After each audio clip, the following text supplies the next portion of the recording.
Boa tarde, pessoal. Sou Joaquim Pedro Brambila, sou graduando em História aqui pela Unins e vou apresentar uma síntese do meu trabalho de conclusão de curso. O título do trabalho é A Construção da Narrativa do Pioneiro e o Silenciamento de Indígenas e Poceiros Caboclos na Historiografia sobre Santo Antônio da Platina. Trazendo a introdução do meu trabalho, eu posso dizer que o recorte que eu faço, do meu trabalho no espaço e no tempo eu estou tratando principalmente do norte pioneiro do Paraná, região nordeste do Paraná, neste caso, que recebe esse nome de norte pioneiro,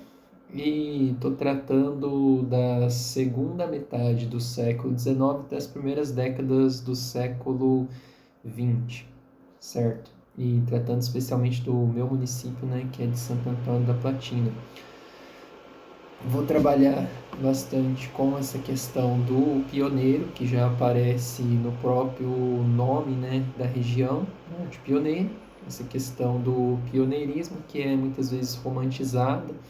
nos materiais oficiais principais que compilam, a história da cidade, que trazem um certo apagamento das populações que aqui já viviam, principalmente as populações indígenas dos Guarani, Nhandeva e Caigangue, e também dos caboclos, os descendentes, os poceiros, as pessoas que não possuíam propriedade formal. Então, o objetivo desse trabalho, obviamente, é não só demonstrar a presença já desses povos aqui na região, mas também combater essa narrativa, porque ela é excludente, ela não ela valoriza demais o colonizador, não que a gente não possa tratar dos feitos dessa população, as suas contribuições econômicas, mas também combater, de certo modo, os preconceitos, a invisibilização dos povos indígenas, africanos e quaisquer populações não brancas, ricas, colonizadoras, como a história muitas vezes costuma tratar. Então, a estrutura desse trabalho é o desenvolvimento, eu vou apresentar o essencial, da história da região e de Santo Antônio da Platina. Eu vou trazer uma discussão metodológica, quais são as fontes, quais são os referenciais teóricos que eu uso para me embasar. Eu vou tratar daí propriamente do jeito que os materiais trazem essa questão da narrativa do pioneiro, quais são os vocabulários utilizados, como vazio demográfico, por exemplo, e mostrar que já existem contradições, relatos que mostram que essa narrativa do pioneiro que chegou aqui sem que houvesse ninguém antes já não se sustenta pelas próprias fontes que eles trazem, com alguns exemplos pontuais que eu trarei, que não dá para se estender muito, mas também mostrar que as populações, principalmente indígenas, já viviam aqui há milhares de anos. Por fim, eu faço uma proposta de integração prática desse conteúdo nas escolas através de uma sequência didática para o 9º ano e termino daí com as considerações finais. Bom, então tratando agora do meu referencial teórico, principais autores utilizados para embasar a linha do projeto de pesquisa, fornecidos aqui nas leituras obrigatórias da instituição. Nós teremos então o livro História na Sala de Aula, Conceitos, Práticas e Propostas, de Circe Bittencourt. Nós teremos também Prática de Pesquisa em História, de Tânia Regina de Luca. E nós teremos também o livro História Regional, Definições, Métodos e Objetos de Carlos Eduardo Slatic. Acredito que seja assim a pronúncia, certo? Então, tratando primeiramente do trabalho de Circe Bittencourt, nós podemos tratar, né, da questão da sala de aula, né, ensino da história em sala de aula, pelo fato de que eu estou propondo, né, o trabalho, né, baseado no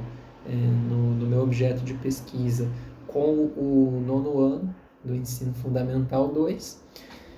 E o que nós podemos extrair de essencial aqui deste livro, né, de Bittencourt para o nosso trabalho é mostrar que o que é ensinado nas escolas não é algo neutro, não é algo assim puramente, vamos dizer assim, só científico nem natural, como uma visão talvez meio positivista possa colocar, mas né, propriamente uma decisão consciente e política, né, com determinados interesses por trás, e que nós mesmos, né, não estamos querendo quebrar, né, esse padrão, mas estamos querendo fazer nossas próprias escolhas políticas também para selecionar, né, objetos de pesquisa que geralmente não foram trabalhados com tanto afinco, muitas vezes, né, por interesses particulares e com uma visão de invisibilização mesmo de algumas populações, como é o caso aqui, né? Recentemente, né, a gente pode citar de exemplo, né, o fato de que a história da África tem sido trazida como objeto de estudo, com mais afinco nas aulas de história, muitas vezes por legislações, né, que vão exigir. E aqui a gente vai numa linha parecida ao propor, né, no estudo da história regional, entender as populações locais, entender como viviam as populações indígenas aqui, os caboclos poceiros, no nosso projeto de pesquisa e aplicação em sala de aula. Depois nós teremos, com Tânia Regina de Luca, né, uma questão do próprio objeto de pesquisa selecionado, né, qual será, né, o nosso objeto, o recorte que nós faremos, né, no espaço e no tempo, principalmente se conectando na questão do meu trabalho, que necessita, né, na questão da história regional, necessita muitas vezes de recorrer à memória, né, ao trabalho memorialista, de coletar relatos, de procurar fontes em jornais, que também, indo na mesma linha do dito anteriormente, não é algo neutro, as pessoas não vão lembrar dos fatos de maneira precisa, e mesmo que lembrem, talvez elas não vão querer contar todas as coisas de maneira igual, elas vão ter algo que elas vão decidir preservar. Na própria parte do trabalho dos memorialistas de recolher esses relatos, eles podem decidir, né, privilegiar uma ideia ou outra, né, uma memória ou outra. E é nesse sentido também que a gente vai falar, né, do nosso trabalho sobre como que a história do Norte Pioneiro é lembrada, certo? Por último, então, falando, né, do trabalho do Slatin em relação à história regional, tratar do fato, né, de que o nosso objeto de estudo, a história regional, ela não é algo que pode ser vista como de menor importância ou isolado, né, do contexto sócio-histórico do restante do país. É algo que deve ter, né, uma espécie de movimento dialético que trabalha as especificidades aqui do interior da região como um microcosmo, mas também que se relaciona, né, volta para o contexto geral e compreender, né, mais uma vez essa ideia que continua aparecendo, que a própria noção, né, de região, de mesorregião, não é algo natural, não é algo consolidado, algo que não possa mudar, mas é também uma escolha delimitada no seu contexto, certo? O próprio nome da região é algo que será trabalhado aqui durante esse TCC, né? traz a noção de que esse nome, Norte Pioneiro, essa região que já teve outros nomes, né, como Valuto, Norte Velho, a escolha mesmo do nome da região traz consigo, né, alguns pressupostos políticos e sociais, né, que a gente pode analisar. Então, se tratando, né,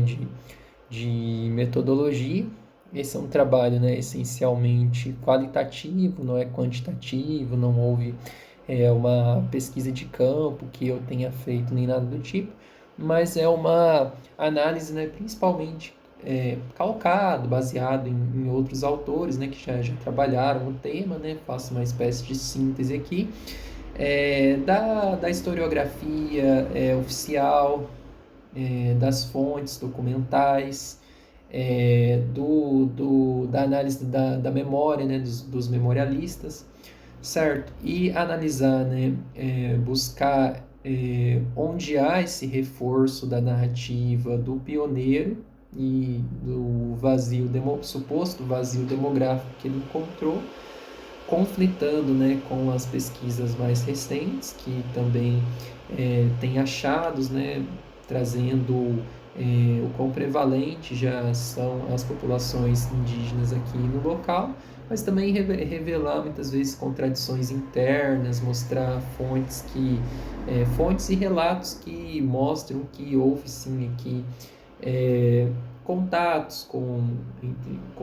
né, entre os colonos, os pioneiros e as populações indígenas, e que essa também não foi nem um pouco pacífica. Então, agora tratando um pouco da história da região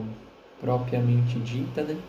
Primeiro a gente tem que entender, né, Santo Antônio da Platina como sendo um município localizado então nessa região nordeste do Paraná, que nós vamos chamar de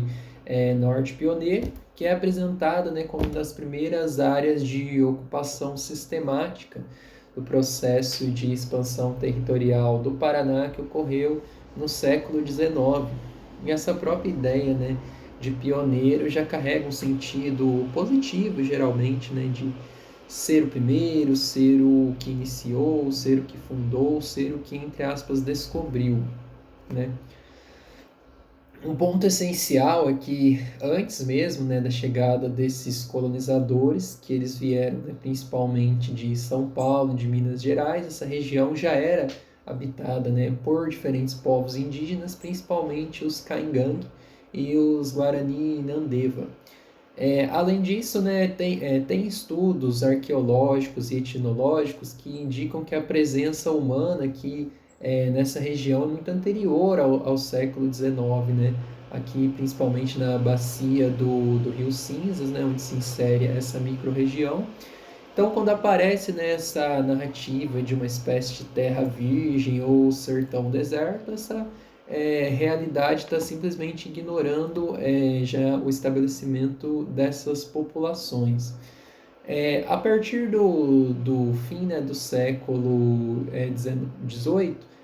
principalmente, né, ao longo do século XIX, a região ela vai sendo integrada, né, às diversas dinâmicas econômicas, políticas do Estado brasileiro, né, principalmente voltadas à agricultura, à pecuária, à abertura de rotas, e esse processo, né, não foi um processo pacífico. Houve, né, diversos conflitos com a população indígena que resistiram a essa invasão, né, dos locais onde eles já habitavam, a perda de seus territórios.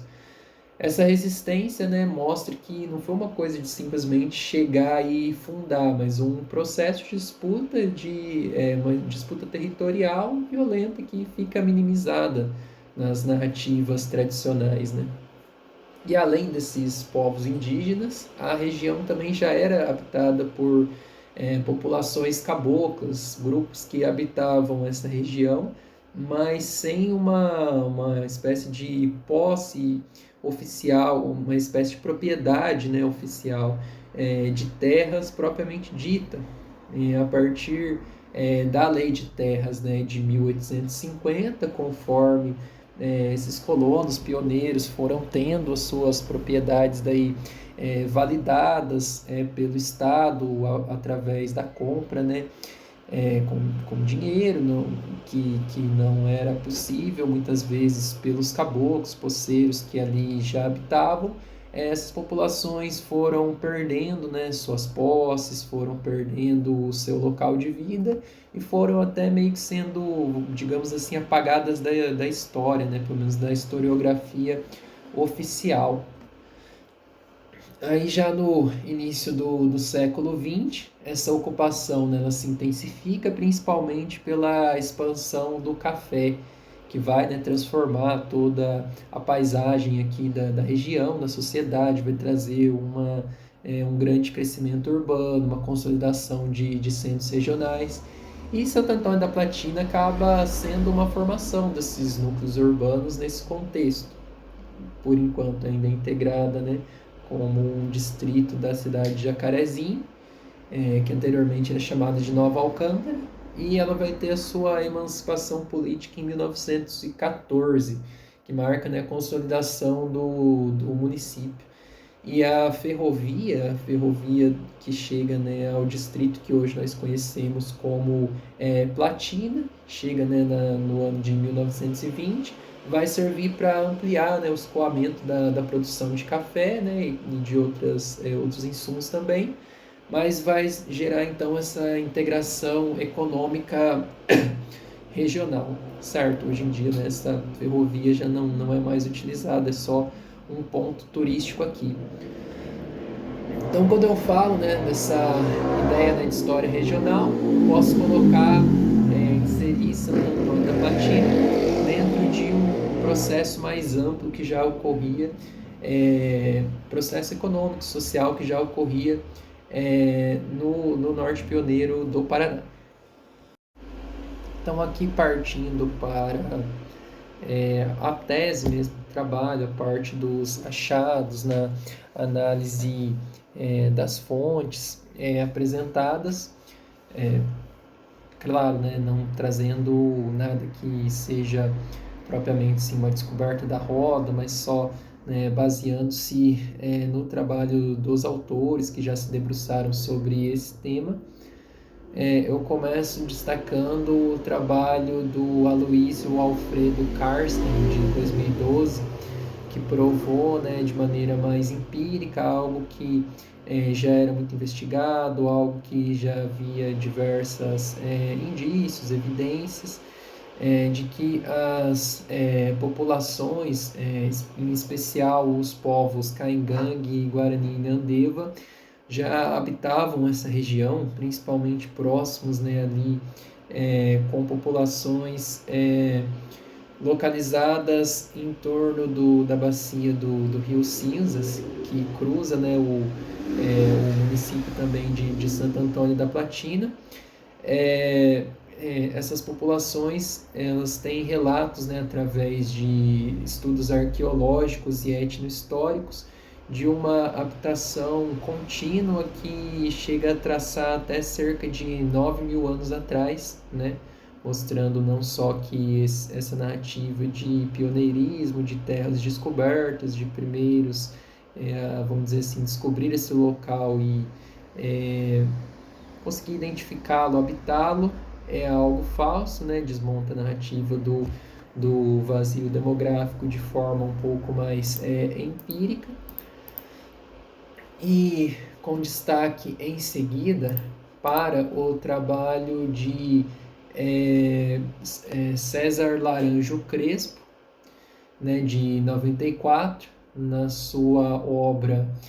Santo Antônio da Platina, Pioneiros e Desbravadores, que essa será uma obra que vai reforçar um tanto essa narrativa dos pioneiros e desbravadores, como o próprio nome já sugere, tratando, né, de todos os atuais, né, mitos, né, a gente pode dizer assim,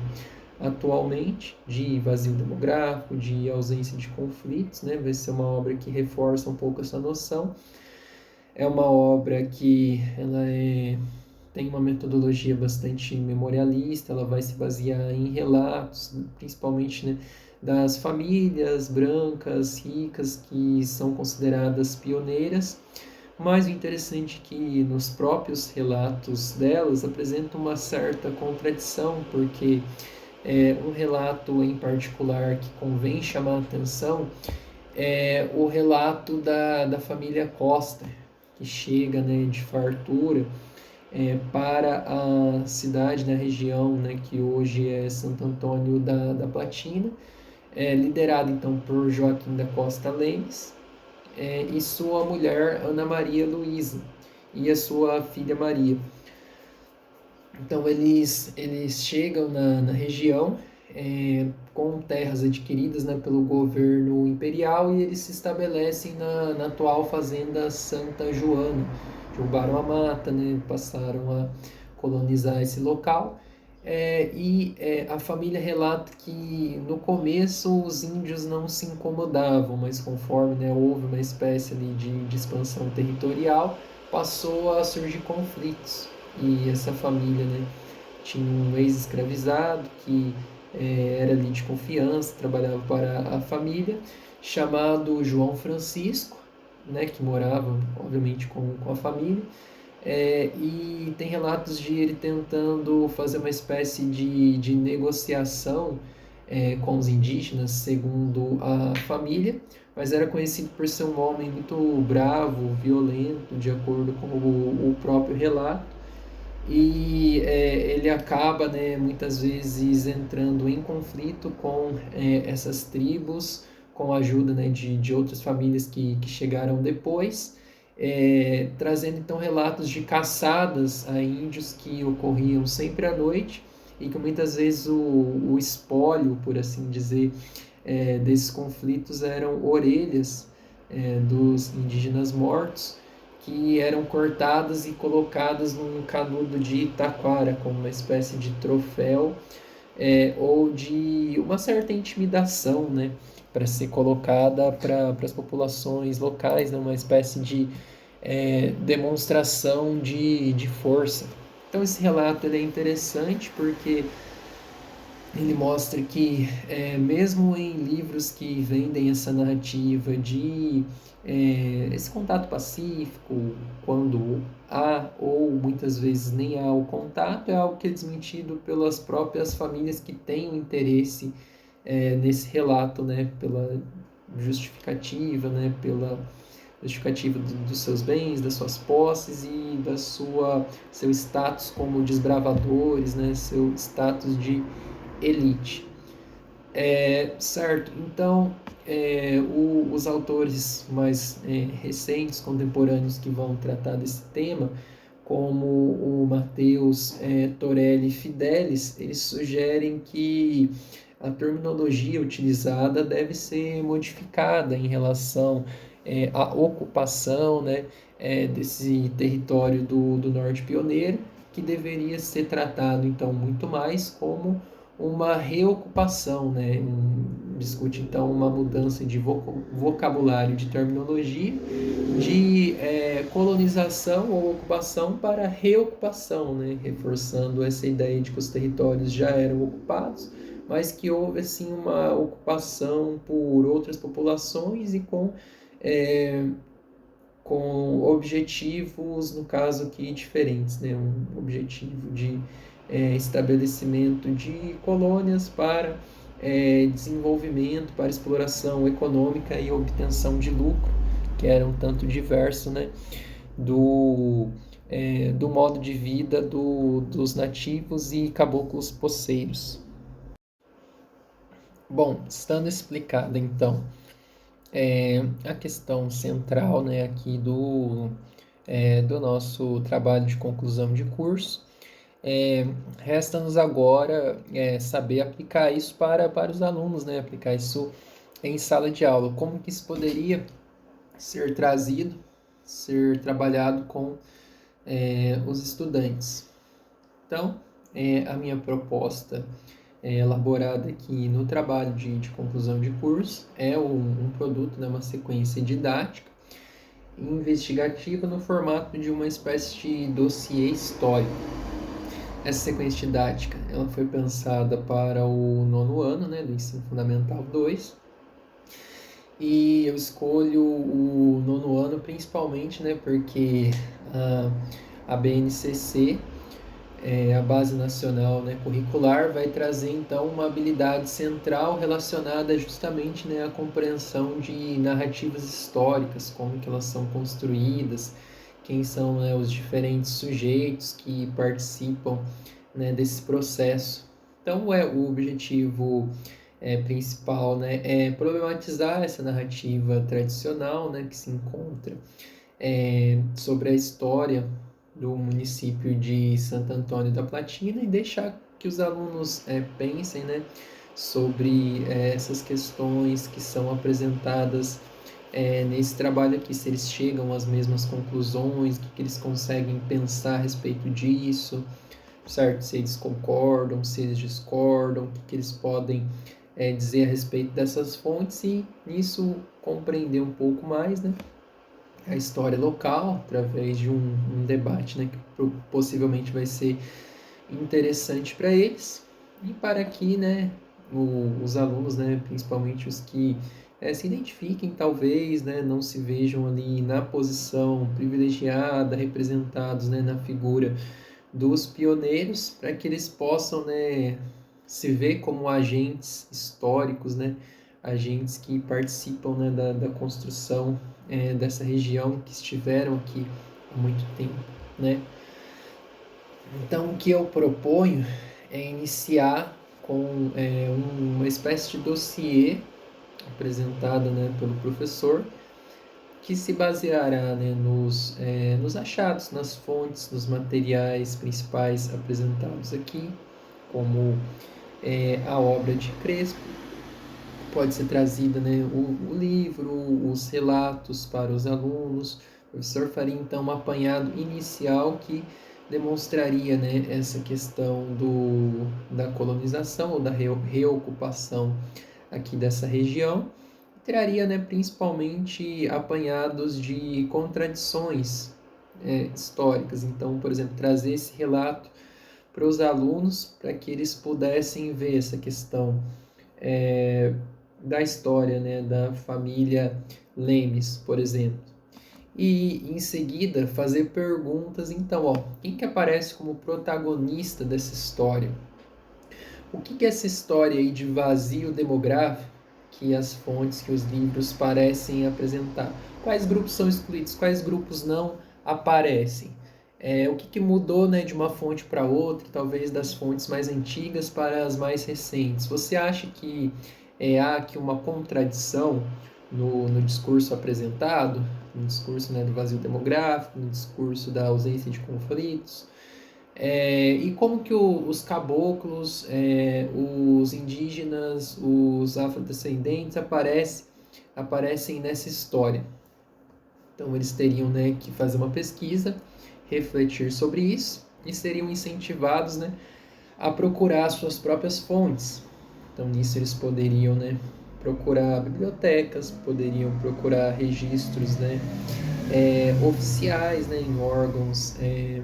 da prefeitura, possivelmente, né, e principalmente trazer questão da memória dos mais velhos, dos antigos, poderiam perguntar, né, para suas famílias, para os seus avós e avós, bisavós, né, e procurar histórias mais antigas sobre o que se contava, né, das populações indígenas, talvez procurar relatos de populações indígenas em si. Eles teriam que expandir sobre esse tema, trazendo fontes próprias. Poderíamos dividir em grupos, né, para que cada grupo tentasse expandir com pelo menos alguma espécie de fonte ou qualquer assim, dado a mais para que nós possamos discutir. E por final, eles iriam, né, fazer assim uma síntese da pesquisa e a apresentação, né, dos achados deles próprios e das conclusões, das opiniões que eles chegaram, né, das conclusões que eles chegaram e opiniões que eles possam emitir, podendo ser daí expressados em murais, cartazes ou até talvez um formato mais moderno, como apresentação de podcasts, seminários. O professor pode, né, tem a liberdade de estabelecer daí um critério para isso, mas eu proponho que seja algo mais aberto, cada equipe possa apresentar, né, da sua própria maneira, certo? Então, para concluir, né, este trabalho, nós podemos dizer que há sim uma narrativa sendo fornecida, né, pelo menos nos materiais até a década de 90, que reforçam essa ideia de vazio demográfico, de pioneirismo heróico e de uma espécie de